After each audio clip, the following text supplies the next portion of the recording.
My stock market portfolio day 11. So if we start off with Questrade, total Canadian balance of 41.38. Look at my positions. Ford bought it at 10.91, trading at 10.63. $66 loss, still holding on to it. For those who haven't bought yet, Ford would be a good buying opportunity. I still have my order on Kraft Heinz at $67.50. Let's see what it did today. So today's low was 68.02. I had some in my Investor's Edge account. I bought some initially at 77 and then at 73. So if I buy some more, I want it to be far from the 73 price so that my new average price is much lower. So that's why I've got an order at 67.50. And also because it did reach 52-week range is 67.65 to 95.48. I've got Synovus Energy. So I've got Synovus Energy I bought it at 15. It's trading at 9.4. Enbridge that I bought twice, once at 50, once at 45. It's trading at 43. Enbridge also would be a good buying opportunity. Hudson Bay, which I bought at 13.50, it's trading at almost 10 today. General Electric, which I bought at 17, trading at 14.74. Kraft Heinz, we spoke about it. And New York Mortgage Trust, trading at 5.54. But this is a stock that I hold just to collect dividends, almost 13% per year. Since my goal is to make 10 to 20% per year, then this is a perfect stock to hold. I bought some at 6 and I think 5.90 something, so let's just say 6. And I've got an order on Bank of Nova Scotia at 75. But I think it shot up today. Oh no, it's at 77. Days range 76.5 to 77.5. So yeah, I'll still keep my order. So these are Canadian stocks that have over $1 billion market cap. So here you have Enbridge in the top 4 with $58 billion. It seems to be well priced. So with a 12% 52-week change, trading at a 52-week low with 5% dividend per year. In fact, I might cancel my Bank of Nova Scotia and buy some more Enbridge.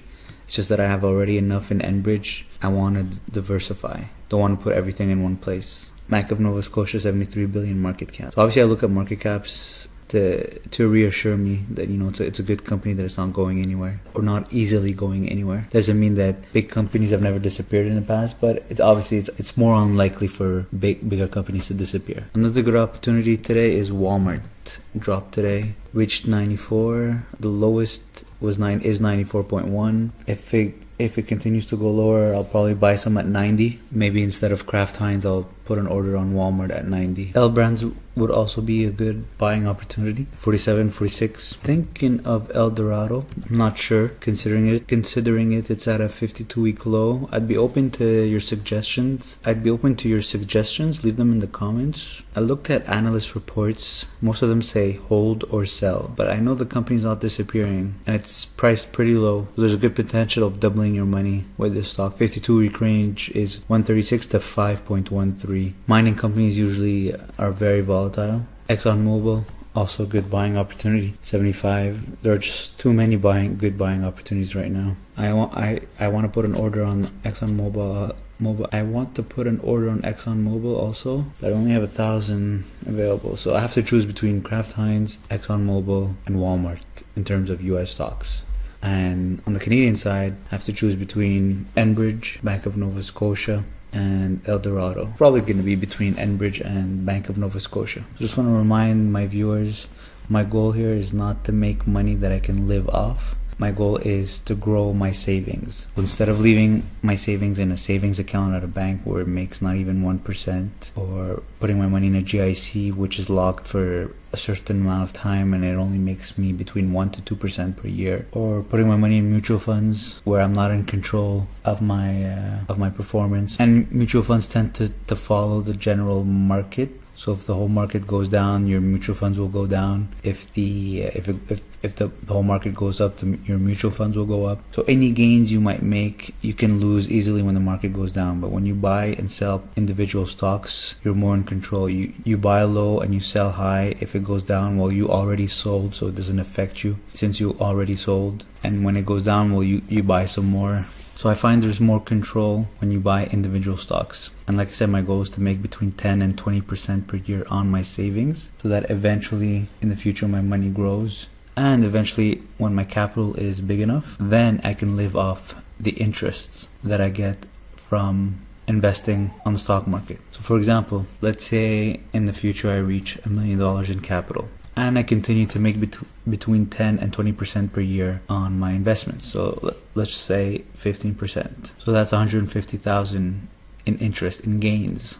Divide that by 12, that's $12,500 a month. Now the beauty of a Tfsa is any gains you make are tax-free. You can withdraw it tax-free, and you have a certain amount of contribution that you can make every year. Like right now it's around the $5,500 per year, and it started since 2009. For those who haven't contributed at all, I think it's you have up to around $50,000 that you can contribute in a Tfsa tax-free. So if you put $50,000 and you make 10% per year on that $50,000, that $5,000 gain that you're making per year is tax-free. Now let's look at compound interest. So let's look at the future value of, let's say you give yourself 20 or 25 years, and you start off with 50,000, let's say, which is the total amount you can contribute in a Tfsa, and you're making, we'll try different scenarios. Let's say you're making 10% per year, and whatever you're making, you're reinvesting. You're not withdrawing, you're leaving it in your account, you're reinvesting with it, and every year you're contributing an extra, let's say $5,500, because that's how much you're allowed to put into your Tfsa or add into your Tfsa every year, and the payment is made at the beginning of each compound period. So let's see how much money you'd have after 25 years. If you start off with $50,000 in your Tfsa, you contribute an extra $5,500 every year, and you're making a gain of 10%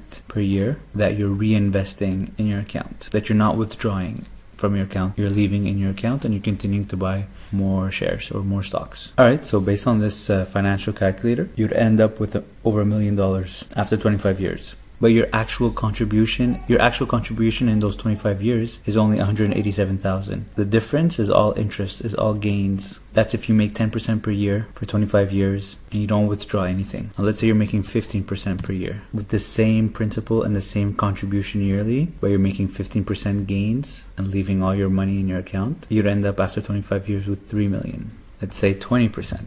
Although it's hard to maintain that 20% every year for 25 years. You'd be at close to $8 million after 25 years. Now this is great in theory, but in practice it's hard to do or maintain, because the more money you have, the harder it is to buy more. The more money you have, the harder it is for you to place more of it in stocks. You're gonna have this fear of putting that big of an amount in something risky. For example, if you're willing to put $10,000 in one stock and you have $1 million, so you want to diversify. So $1 million divided by 10,000. So you're gonna have to buy 100 different stocks, putting $10,000 in each stock in order to invest your full $1 million. So that's why it gets a little bit tricky when you have a bigger amount. So that's why it's more reasonable to use a 10% return per year. You'd have $1 million after 25 years. So imagine with that $1 million, you continue to make a 10% return. So that's $100,000 a year, and that would be completely tax-free. So this strategy might be a better alternative to the RRSP or the pensions that people are relying on when they retire. It all depends what kind of lifestyle you want when you retire. Do you want a lifestyle where you're living not too extravagantly? Your house is paid off. You're receiving old age security plus government pensions, and depending on your employer, maybe you're receiving a pension from your former employer. If not, you're using up your savings if you have any. Or you can invest while you're young, be patient, make a consistent return every year, and then when you retire, you can make an extra $100,000 a year tax-free in addition to your old age security and any other pension you might have. So then you're going to have a much more comfortable retirement. You can travel anytime you want. You don't have to worry about finishing your savings. Now, obviously, this is all great on paper. Now, is it doable? It could be. I think it is doable if you're consistent and patient and follow the strategy. And it's a good strategy to follow or to try to follow. Even if you don't reach it at 100%, if you're close to it, it's still going to be an amazing accomplishment. Let's say you start off with $10,000 and you contribute $5,500 every year, and for 25 years you'll end up with $700,000. And if you continue to make 10% on that $700,000. That's $70,000 a year. Divided by 12, that's $5,800 a month tax-free, in addition to any other income you might have. So yeah, so that's why I like investing on the stock market, and that's why I love the Tfsa. I hope it doesn't go away or disappear. I hope they don't decrease the contribution room. It used to be 10,000. They reduced it to 5,500, but I think it's an amazing product from the government, and if you use it right, it can pay off greatly in the future. So yeah, I hope you enjoyed this video and it was helpful. If you're gonna open a Questrade account or a trading account, the cheapest is Questrade. Please use my referral code that you will find at the bottom of the video, in the description at the bottom of the video, so we can each get up to $250. So if you contribute 1,000, we both get 25. If you contribute 10,000, we both get 50. And if you can trade on the stock market, I recommend using a Tfsa, of course, tax-free savings account. Please like, share, and subscribe. If you have any questions or comments, I'm open to all feedback, positive or negative. Leave them in the comments below. If you want to share stock tips, or if you want my opinion on stock you have in mind, put them in the comments below. If you need your taxes done, send me an email. Thanks for watching. Happy investing.